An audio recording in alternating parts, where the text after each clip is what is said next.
Good evening. First of all, welcome to everyone who's joined us for the next in our series of live webinars from Optimi Health. Tonight's theme is very much one about recovery, and our guests are going to share their own journeys of returning to competition and fitness, having experienced injuries themselves. I'm delighted to welcome tonight our three guests. We have Andy McGhee, who is currently CEO and one of the founders and a coach at the Brownlee Foundation as well. We have Gary Silbey, who is an England Athletics endurance running coach. Gary has recently recovered from a knee injury himself. And we have Dan Putnam, who is a GB athlete specializing in the 400 and 4x400 meter relay as well. So thank you very much everybody for joining us tonight. We don't have that long. What we're going to do is I'm going to ask you each in turn to share some of your own experiences and insights and tips as well as you look to recover from injury and get back into competition and recover to full fitness. And as we go, there'll be an opportunity for people to ask any questions. So please raise those within the comments fields in the webinar ecosystem, which you'll find at the bottom. And we'll also have some time at the end if there's further questions as well. So just to give you an overview of what we're going to cover, Dan and Andy and Gary are going to share their own stories, their own experiences, very much around recovering from an injury, some of the recovery protocols that they've looked to adopt successfully, and also we'll touch on injury prevention. And as I just mentioned, please do share your past or current injuries in the comment sections and any questions you might have. So first of all, would love to hand over to you, Dan. For anyone who wants a bit more detail, here's Dan's bio. Dan, would love to hear about your own experiences. Yeah, no problem. Hi everybody. My name's Dan Putnam. I'm a track athlete and I've been doing athletics for over 20 years now. Started when I was 13 years old, and now I'm actually approaching the Masters age groups now. I'm only about 2 seasons away from being a V35, which is quite exciting because Masters athletics I feel like it's coming on a lot in sort of the past decade, especially actually post-COVID.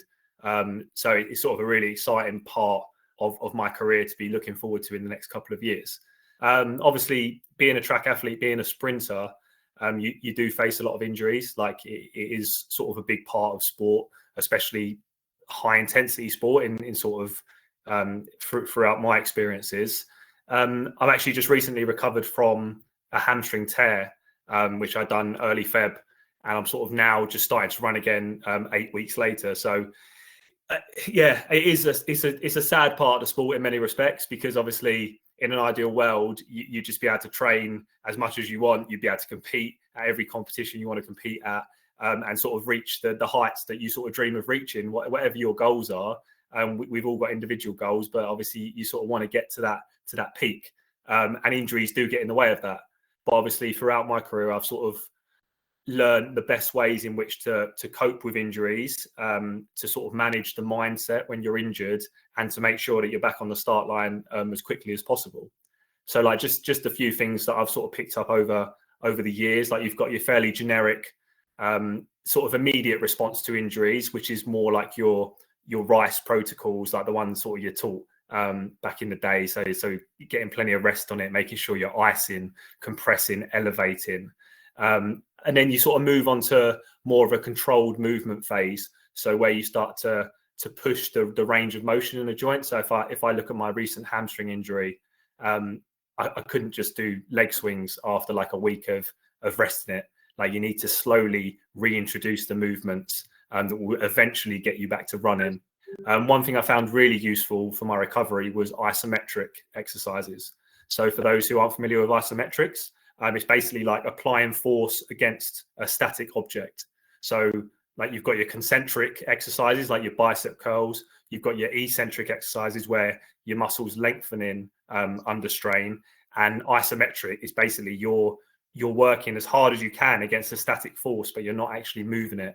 And it's a really good strength exercise with sort of minimal risk of damaging, because there isn't the impact of the other two types of movements. So that I found that really important for me once I was a couple of weeks into the injury to come back and just build that strength and build the confidence in sort of the injured area of the body. From there, yeah, I found that you sort of have a progressive loading phase. So what's really important when you're injured, and especially when things start to feel a little bit better, is not to assume that everything's fine and try and go straight back to normal.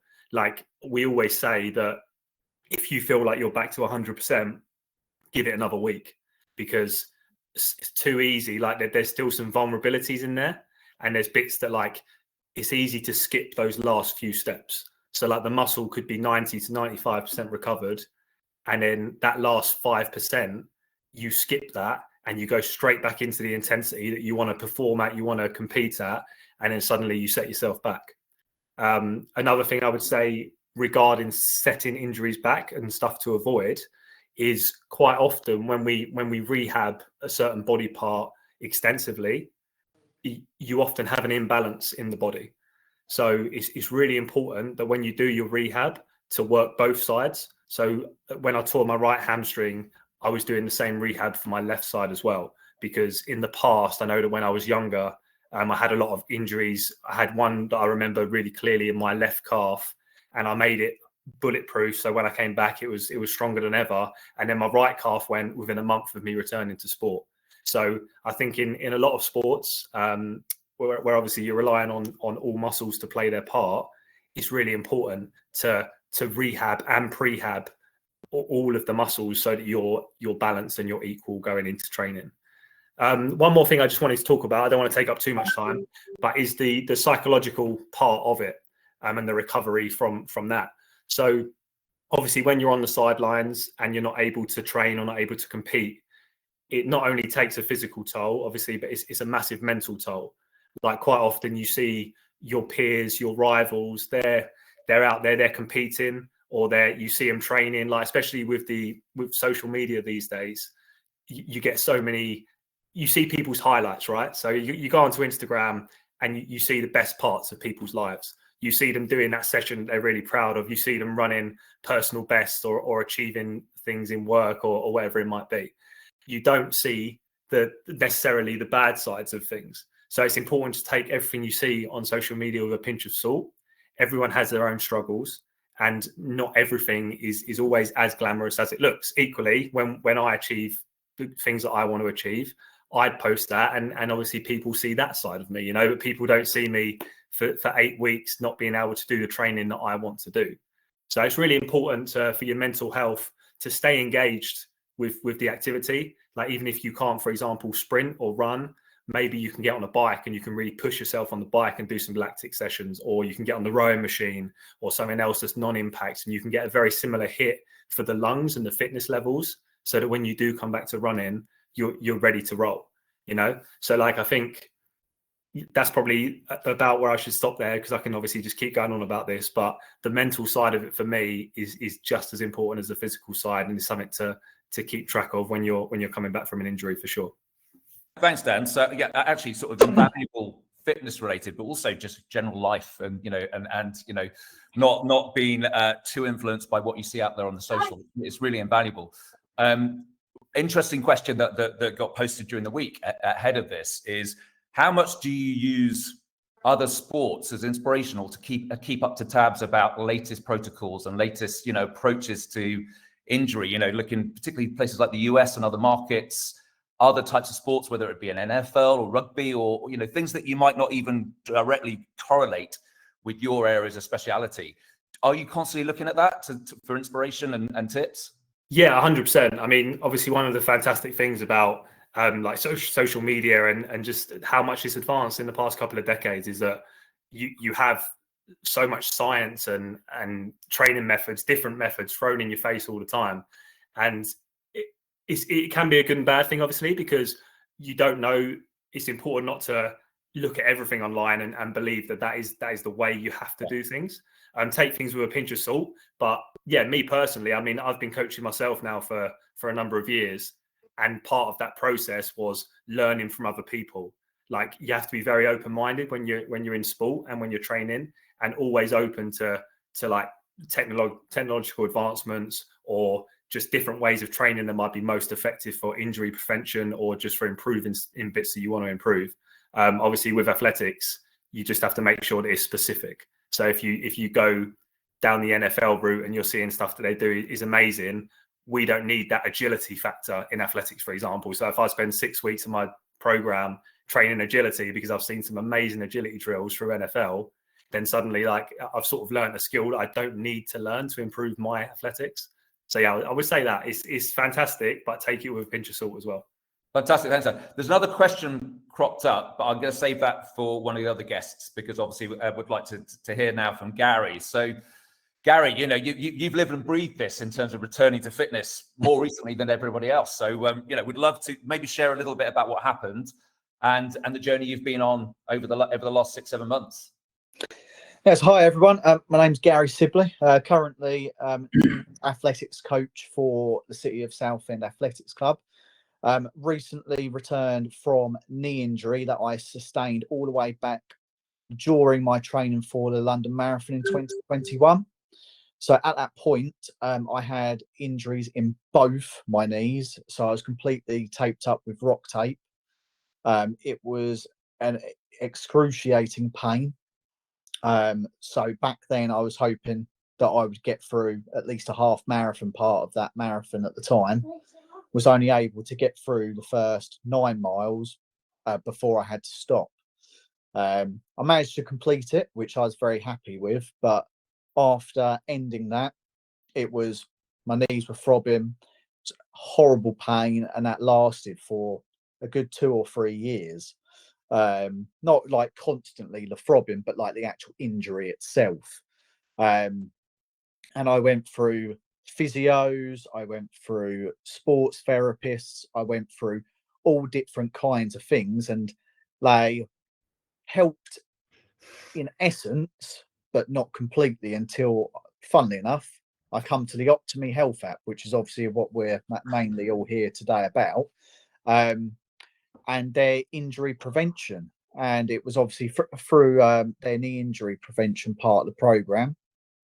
And I was able to, exactly what Dan said, train both sides, which is obviously very key because obviously you don't want to have that imbalance.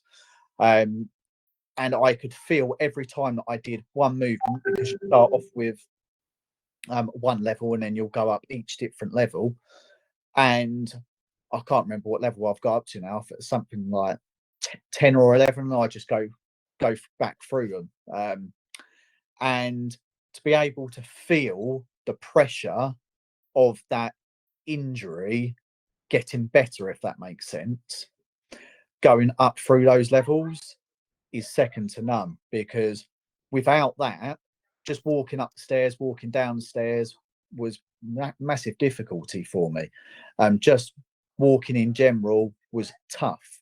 But now I can comfortably go out and run a 5K with no issues, other than the fact I feel out of breath massively, but that's beside the point. I'd rather feel out of breath than injured. But it's so amazing. And to be able to, again, touching on what Dan said with the mental aspect, being able to coach, so I coach from 9-year-olds up to 14-year-olds currently, you're able to still get that enjoyment mentally, even though you don't have the physical side of it in those little kids, and being able to get those to become better and then further go up that level. And because I coach in Essex, obviously you've got the Essex Championships. Yep. And you've got people who run for Essex, and then once they go from Essex, they then go to England. So it is very key to be able to focus on what you're currently doing, as well as take snippets from different people who are naturally recovering. So what one person that I've personally followed and taken a lot of advice from is Jasmine Sawyers, who had an Achilles injury and is still slowly recovering from that, and is obviously now doing a lot more plyometrics. And so obviously you're seeing the good side of her recovery and the bad side. So for me, I'd personally say always take as much advice as you can but incorporate it into how you want to recover. Because at the end of the day, only you know your body, no one else does. So you know the limits that you can push yourself to whilst you're in that recovery state. Yeah, very much. Yeah. Interesting. The question that cropped up before when Dan was talking, actually, it relates exactly to what you were just saying, Gary, which is very much about, you know, how do you deal with the stress and anxiety during the rehab? Do you have specific protocols? Do you do anything like follow anything for the mental health, like meditation, breath work? Yeah, so I follow quite a lot of things. I also go, believe it or not, something super simple, but I go on walks. I go on a lot of walks because if I'm struggling mentally, because I know where I was at, but that's the thing. That's the thing you don't want to focus on. Where you was before the injury doesn't matter. That is the thing that I've tried to incorporate in myself mentally as well as physically. I'm not who I was 5 years ago. I'm now a completely different runner. I'm a different athlete. I'm a different coach. And I have to look at where I am now and where I want to get to, not where I was and where I feel I should be, because that is a key thing. If you've just come back from any injury, and again, touch basically on what Dan said, if you're thinking, oh yeah, I can go out and run that 10K, no problems at all. No, you need to start from the bottom, start on that 1 mile. And even if you're doing a bit of walking, running for that first mile, and then naturally increase that to then 2 miles. And then after you've done that, then try and see if you can run 1 mile consistently without stopping.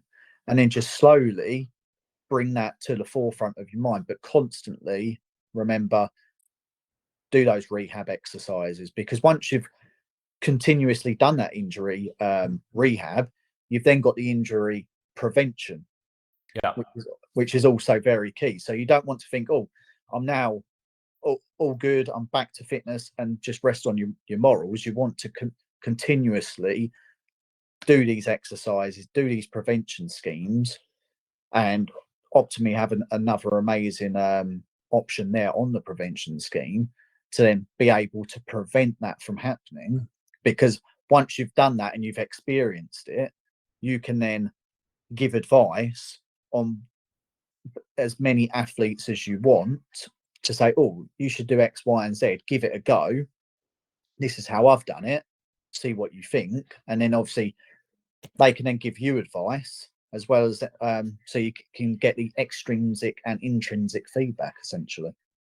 Fantastic, Gary. Thank you very much. I mean, obviously, key themes as we move on to Andy, very much around perseverance, around patience. Patience is definitely a key thing coming through, and I think consistency. You know, those very clearly coming through from both of our guests so far. Andy, talking about consistency and stamina and endurance. You know, great achievements around back-to-back ultra duathlons. So would love to hear your experience and you know, insights around return to fitness. Thanks very much, everyone, for having me. And yes, it's a real pleasure to talk about my experiences, but also your experience as well. It's really great, and I think it's a vast subject, isn't it, that we are sort of going through here, and injuries can come from pretty much anything, really. Even if you feel in the finest shape ever and you're doing everything you should be doing.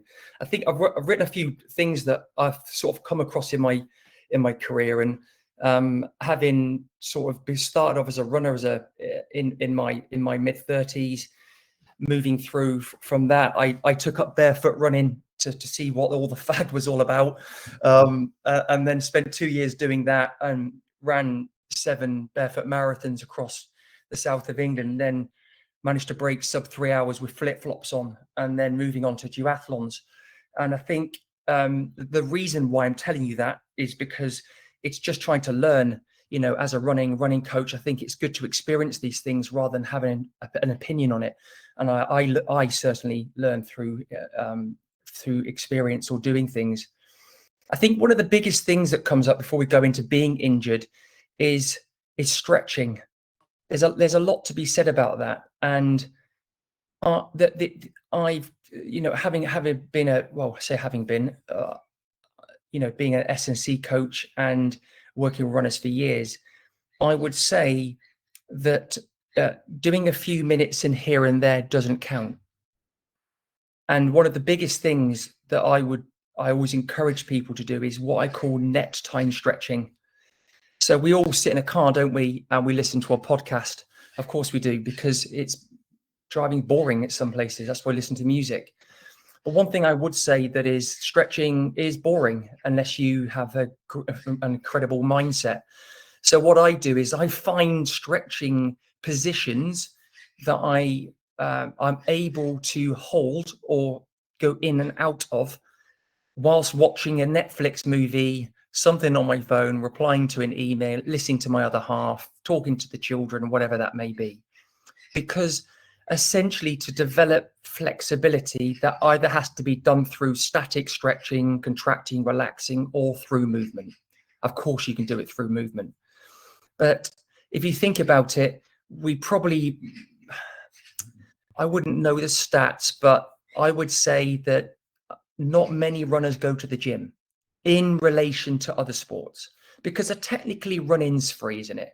We get our DAPs, we chuck on some stuff, and we go out the door, and we want to find a free program on the web, and that's absolutely fabulous. But that's where the injuries come in. So net time stretching is one of them. And if you're going to do that stretching, I would encourage you to do that pretty much every single day, because consistency is king in all of this we do. That includes strength work. So doing strength work, I find with runners, can be a bit of a chore. But if it's a bit of a chore, what I would do is just do what can you do.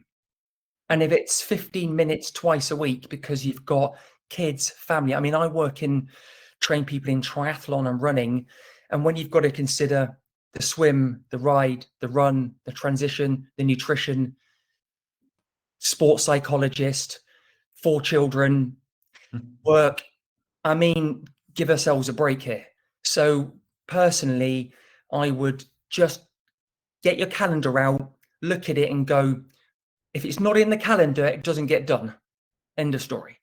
Unless it's you put something on the fridge or something to remind you of doing it. So I would definitely be putting something like 15 minutes stretching every single day, tick off, done. And I definitely I can commit to 30 minutes twice a week to do my strength work. And I definitely agree with Dan, just that we're not talking about injury stuff too much, but that isometric work, concentric work, loading through range of motion is massive.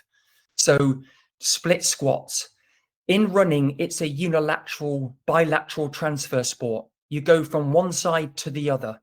And if one side's stronger than the other, you've got a problem. Okay. And it's not hard to go and ask the local running coach or the S&C coach and to them give you little tips on what you can do to make sure you can do 30 calf. I'm not saying do this, by the way, but you can do 30 calf raises on the left and you can do 30 on the right. If the left is stronger than the right, we work on the weaker side first. We match it with the other side, and then we bring them together. It's not uncommon in running when people are doing leg extensions or hamstring curls, where actually one quad's stronger than the other. We all have that pretty much anyway, but it's this disparity between the left and the right. And the left and the right hand, the opposites are stronger. So it's a real good thing to do. So net time stretching should be done, continuity, 2 strength sessions a week, loading through range of motion, consistency is king. And one of the hugest things that crops up and I think is a huge factor in runners getting injury is running the easy runs too fast. Categorically happens all the time. Every single runner that I ever see thinks that they have to keep a certain pace because it's Strava, or they just run faster. It's stupid, basically, if you're doing that, because essentially you want to save yourself with the creme de la creme, that one day a week or that 2 sessions a week. For me, in the sport I do, my Tuesdays, for me, I protect everything around my Tuesday, because essentially that Tuesday is going to help me get quicker. And if I run everything easy around it, I'm getting that sort of 80-20 effect, okay, with my training. So run your easy runs easy. Now, just to give you an example, I'm not the fastest runner in the world. So, 5K pace, maybe 3:30s per K. But the easy runs, I was doing one on Monday, it was 6:15 per K. And the whole run was 6:15, away with the fairies, listen to some music, whatever. Because I know that if I do it too fast, it's going to affect Tuesday. That's a problem, okay? And then at least you can keep that Tuesday to the point where you can actually compare it to something, can't you? Yeah. No, thank you for that, Dan. Really, really invaluable. I mean, it's for me, one thing that I'm going to take away from that straight away is that I'm really bad at the consistency. And I think the habit stacking, which if anyone has ever read Atomic Habits, habit stacking, taking things that you do naturally, whether it's watching Netflix or doing something else, and combining it with something else during that time and linking it, I think that's a really, really smart way to go ahead. Couple of questions. One of them is a light one. Someone was intrigued to know. It was from Dan actually. What style of flip flop did you wear for your sub 3 hour marathon? I wore zero shoes. So basically, you cut out. You put your foot on a piece of rubber. By the way, can I just on this one? Please don't do this, please. So you put your foot on a piece of rubber 3 mil, and it's puncture resistant a little bit, because obviously running through cities sometimes you will cut your feet. That's stupid, but you take it off. But it was a thing that rubber. You cut it out, Dan, and then you get this toe post you put between your toes. You take your foot out, obviously, you smack it, and it obviously pokes a hole through. You put this rubber thing through, and then you just tie string around yourself, basically. And yeah, that was it. And then if I come to something which was a bit cleaner, so the New Forest, great place to run. You can take them off, can't you? And enjoy the barefooting. But that's a different subject. That is, yeah. That's it. Conscious that we're coming to the end of the time, so I just want to, if anyone's got any further questions. There was another one that was posted during the week, which was aimed at, I think, predominantly for you, Andy, which is talking about a lot of this is about, recovery over time. There's an interesting tension here. Recovery over time. You need to have the patience. You can't push it too fast. How do you overcome that when you're in a day-on-day ultra sort of duathlon kind of environment? Because you get injuries and you have to find swift protocols to recover on that. And have you got any examples of that where you've had to recover very quickly from day one and be up and racing again the following day? Doing back-to-back stuff you're referring to? Yeah, very much so. Yeah. Oh, yeah. Well, when I run and cycled across Spain, I run from basically Africa, North Morocco to Southampton, actually.